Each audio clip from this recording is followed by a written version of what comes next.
Well, hello everyone. D, also known as MTF Doom here, and today we got a quick deck tech for you. What's up?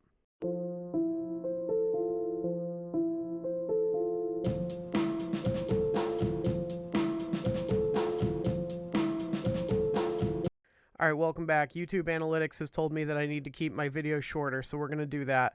If you like the short form content, let me know by liking and subscribing. If you don't, let me know by telling me I'm an idiot in the comments down below. What's up? We got a deck list today. It's just going to be a deck list. It's not going to be gameplay because I'm getting rewarded for that content. I know. This is how it works. It's unfortunate. Alright, this deck is called Swole. The idea of it is that we're making our hand really buffed, our deck too. Alright, we got Forge. The next card you play gets +2 power. We got Okoye. All your cards get +1 power. We got Nakia. Left to most cards get +2 power. And we got... that's it. Those three give plus power. We got some minus power stuff going on, some tricksy stuff. The point is, none of these are that good on their own. Forge is just a 2/3 if you only have him give one card a buff. Okoye is only a 2, like if you play her on 2, she's like a 2/6, which isn't bad, assuming you play all the cards that you draw from her, you know, getting buffed. And, oh, Nakia is a 3/6 if you play both the cards. But what we're going to do is we're going to double up that buff or triple up that buff, right?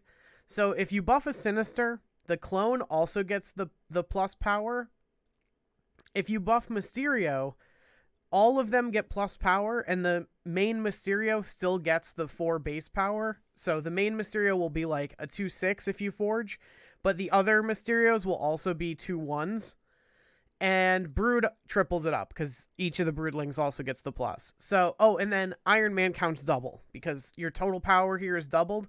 So any buffs that he gets, right, if he becomes like a 5/2, he himself is already a 5/4, because that 2 is worth double. So...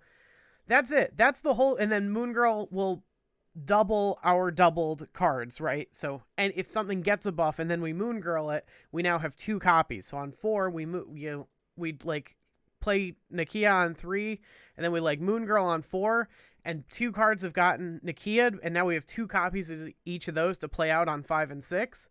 And then the rest of the deck is just rounded out with a little bit of disruption in the form of Iceman, Scorpion.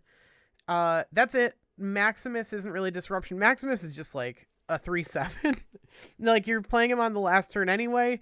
Having him be like a 3/12 is just, it's super good, right? Like just, it's like, it gets like a 1 Nakia buff and then like Forge, and then like, it's just, damn, your opponent never sees the 3/11 coming out.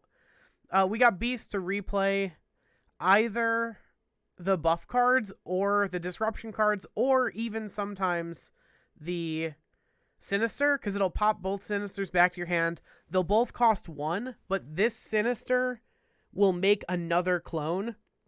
So if Sinister becomes like a 2/4 because of like a hand buff, then you pop him back to your hand. You get a 1/4 that makes another 1/4, and then the clone is also a 1/4 that you can deploy to a different lane. So you can just add a lot of power. You can do a lot of disruption stuff.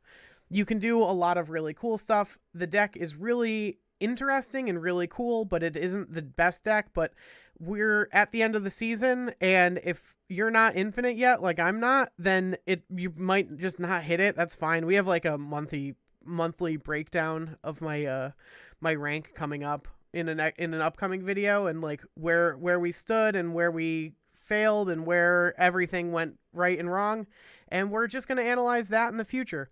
But that's it for today. That's it. We're keeping it under 5 minutes. I've been your host, D. If you find this content elucidating, enlightening, or enriching, by all means, leave a subscribe. I love you. See you tomorrow.